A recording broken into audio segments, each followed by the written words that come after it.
Indray topoklasy topoko vavy fotoana ny fampalalam-baovao indray amin'izao aliny fahavalo amby roapolo ny volana janoary 2024 izao manasantsika ampananjana ny tokantrano anaraka ny andindiny mahakasika ny fampalalam-baovao hatramin'ny faran'ny tenako avy hatrany deo amin'ny lafiny toe-karena no isantarantsika ny fampalalam-baovao amin'izao alina izao mametraka ny plan de redressement ny compagnie Air Madagascar ankehitriny misy ihany koa ny fitadiavana fiara miasa ivelany eo amin'ny sehatry ny fintantanana ity compagnie ity fanazavana izay nentiny tale général ny Air Madagascar tamin'ity androany ity nandritry ny valandresaka izay ny fanaovana tamin'ny mpanao gazety.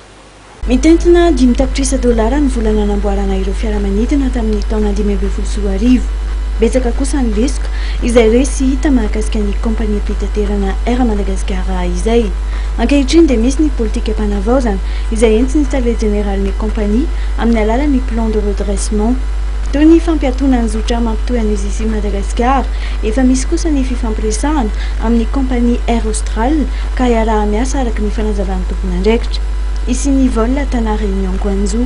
Eo ihany koa ny fitadiavana fiara miasa arabola sy arabaritra manomboka ny tapaky ny volana febroary avy izao. Izy noho izany ny fitantanana ny kompania miaraka amin'ny sehatra tsy miankina. Eo ihany koa ny firosoana amin'ny dinika fiara miasa amin'ny Rosnou. On a dû voir de très près la rentabilité des Airbus. Et les Airbus comme tel, le réseau Asie, le réseau France, présentement, jusqu'à la fin décembre, présentait un rapport négatif de 8 millions. Dont 7 pour l'Asie et 11 pour l'Europe. De dollars? De dollars, ok. Donc c'est pour ça qu'on a pris la décision de suspendre l'Asie de façon immédiate à compter du début du mois de janvier. Par contre, ceci ne veut pas dire que nous abandonnons l'Asie. Comme déjà, on l'a suspendu et nous sommes en dialogue avec les gens de chez Air Austral pour voir la possibilité de démarrer un service Tana Réunion Guangzhou le plus rapidement possible, mais on va s'attendre une fois que l'entente est conclue, une période d'environ de 5 à 6 mois.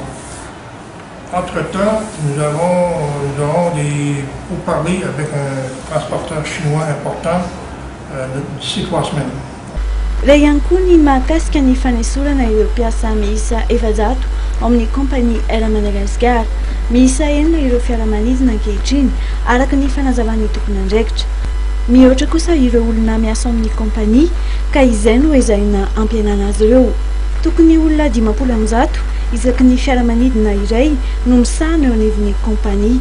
Eto kosa nefa dia tsy alana avy hatrany izy ireo fa andeha tsikelikely araka ny fanazavana tokony andraikitra hatrany. Ireo manana fifanarahana voafetra sy mandalo no voafasika izany. Ireo manana fifanarahana tsisy fetra kosa dia tsy hokitiana hoy ny tale général, izany hoe ireo manana contrat à durée indéterminée. C'est que si vous avez par exemple un article en vente dans un magasin qui est à prix normal de 100 $, et qui est toujours en salle à 53 $. Ça veut dire que Air Madagascar ne récolte que 53% du tarif économique que nous offrons. Alors que la norme dans l'industrie est autour de 65%. Ça veut dire que l'écart de 12 points entre le 53 et le 65% représente un manque à gagner d'environ de 17 à 19 millions de dollars américains. Nametraka politika vaovao fanarenana ny Air Madagascar ary nilaza ny tale général fa tsy azo atao fanoharana ny taona 2024. Apetraka ny drafitra vaovao mba hiverenana ho toy ny tamin'ny taona 2024.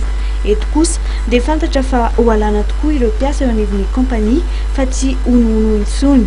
Ireo manana ny fifanarahana tsy manapetra aloha no fantatra fa tsy ho alana. Ireo manana contrat à durée déterminée kosa na contrat intermédiaire dia hoesorina tsikelikely. Betsaka ny fanarenana sy paikady ilaina entina hanomezana tosika ny kompania izay tena latsaka ankaterena. Hitady fiara miasa amin'ny orinasa tsy miankina kosa ny kompania manomboka ny fisasahan'ny volana febroary. Ho semi privé ihany koa ny Air Madagascar raha ny hita amin'izany. Eto aloha dia ny plan de redressement no mivohy izay indrasana ny akiny hoe hitondra ny fanavaozana tokoa sa mbola ampilatsaka ny kompania ankaterena ihany.